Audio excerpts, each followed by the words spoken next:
சிவபெருமான் நிகழ்த்திய 64 திருவிளையாடல்கள்ல இன்னைக்கு நம்ம ஒன்ன பார்க்க போறோம். 64 திருவிளையாடல்களான்னு கேட்டிங்கன்னா இல்ல.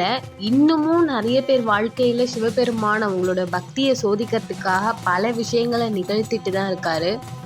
சிவபெருமானின் திருவிளையாடல்கள்ல ஒன்னான பிட்டுக்கு மண் சுமந்த கதையை தான் பார்க்க போறோம். அரிமர்தன பாண்டியனுடைய ஆட்சி காலத்துல ரொம்ப செல்வ செழிப்போட எல்லாரும் வாழ்ந்துட்டு வந்தாங்க.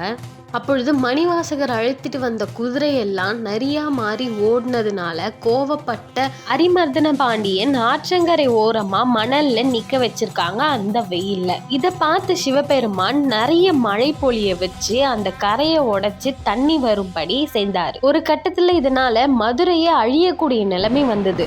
அதனால பாண்டிய மன்னன் என்ன சொன்னார்னா, வீட்டுக்கு ஒருத்தவங்க மண் சுமந்து அந்த கரையை அடைக்கணும்னு சொன்னாங்க. வந்தின்னு பிட்டு விற்கும் மூதாட்டி ஒருத்தவங்க இருக்காங்க. அவங்களுக்கு குழந்தைங்களாம் யாருமே கிடையாது.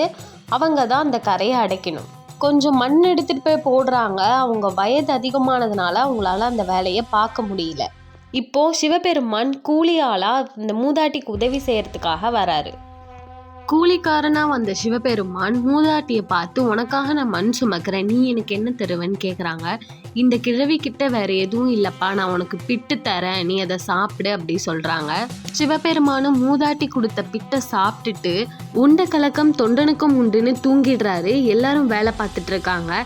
இதை பார்த்த அரசன் வந்து அவனை எழுப்பும்படி சொல்றாங்க. எழுப்பும் போது சிவபெருமான் சொல்லியிருக்காரு, என்னால இந்த வேலையை பார்க்க முடியாது அப்படின்னு. இதனால கோபமடைந்த மன்னன் பிரம்பாலேயே சிவபெருமான அடிக்கிறாரு.